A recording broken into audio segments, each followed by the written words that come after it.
Hello, yogis. Today we are going to be going over chapter 5 of the Dhammapada, and this specifically talks about immature people and, you know, the difference between doing good deeds and bad deeds and how it applies to being immature.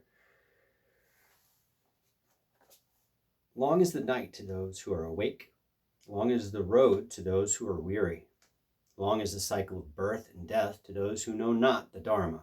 That's the teaching, right? If you find no one to support you on the spiritual path, walk alone. There is no companionship with the immature. They think, these sons are mine, this wealth is mine. They cannot even call themselves their own, much less their sons or their wealth. The immature who know they are immature have a little wisdom, but the immature who look on themselves as wise are utterly foolish. They cannot understand the Dharma even if they spend their whole life with the wise. How can the spoon know the taste of soup? If the mature spend even a short time with the wise, they will understand Dharma, just as the tongue knows the taste of soup. The immature are their own enemies, doing selfish deeds which bring them sorrow. That deed is selfish which brings remorse and suffering in its wake. But good is that deed which brings no remorse, only happiness in its wake. Sweet are selfish deeds to the immature until they see the results. When they see the results, they suffer. Even if they fast month after month, eating with only the tip of the blade of grass, they are not worth a 16th part of one who truly understands Dharma. As fresh milk needs time to curdle, a selfish deed takes time to bring sorrow in its wake. Like fire smoldering under the ashes, slowly does it burn the immature.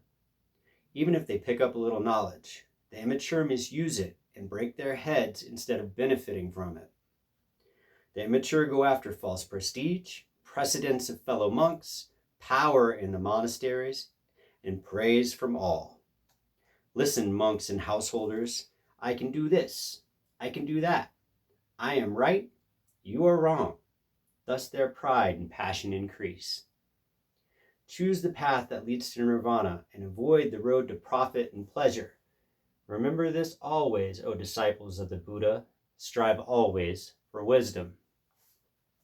And I was smirking a little bit because I actually have lived at a monastery, and it wasn't a Buddhist monastery, but I spent 2 years at a monastery here in New Mexico, and it was an amazing experience. But what's interesting is you don't talk, right? Like we didn't talk. We did have sign language. We could write stuff down, and so it takes a little bit of time to kind of get to know what people's true character are or is, whatever the right word is.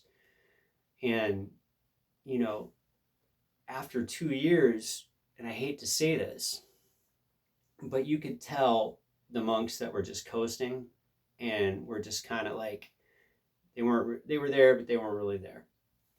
Versus the ones that really had a strong vocation. I'm not going to say the monks that were just going through the motions. I'm not saying that they didn't have a vocation and they shouldn't have been there, but you could tell a difference. And one of the most amazing things of living with these monks is that, you know, a vow of austerities at this monastery anyway was kind of voluntary. One of the things that kept me there as long as I was because I liked this idea of charity.